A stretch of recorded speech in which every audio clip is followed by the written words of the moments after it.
madaxweynaha jamhuuriyadda Soomaaliland mudane Muuse Biixi Cabdi oo ka hadlayay munaasabad ballaaran oo ay ku qalin jabinayeen arday tiradoodu ay dhammayd 3,000 oo arday oo bartay arrimaha dastuurka iyo wadaniyadda ayaa waxa uu fariin uga diray dalka aynu jaarkanahay ee Soomaaliya waxaana wax laga xumaado ku tilmaamay madaxweynaha Soomaaliland in muwaadiniin dhashay jamhuuriyadda Soomaaliland oo u shaqo tagay dalkaasi ay ku shaqaystaan magaca Soomaaliland kaasi oo uga digay dalka Soomaaliya bisha shirkadda ayay u asaysteen in madaxweyne doortaan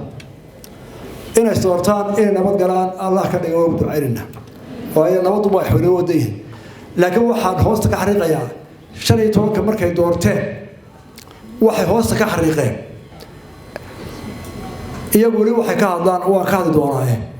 inaan dib isu soo sheegan 15 May maxay tahay 15 May waa maalintii SYL asaasay kabacdi waxay bixiyeen maalintii dhalinyarada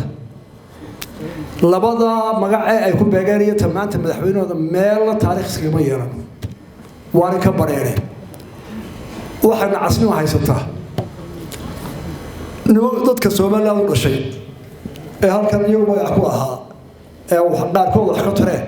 ay qarkood jaamacadda wax ka asaasay ka dhiseen ee aabayaashood magac iyo taariikhda ku lahaayeen ee intay tageen xamar yiri waxaan nahay waxaan matalnaa Soomaaliland oo baarlamaankan u goreynaa oo waan codeynaa marba tolo maqiyaami baa la joogaa dadkii maxaa ku dhacay xamar intaas oo caalim baa joogto diinta la akhriyo xadka la akhriyo intaas wanaag la isfalaya qolay haddana ka dhaariyay iyo ka dooranaya iyo ka codka siinaya waxa ogeeyay qofka Soomaaliland ka tagay ee baarlamaanka tagaya inaanu cidna mataliyo nin aqligiisa iyo kuulahaansi u shaqatay hatta jaaliyad ma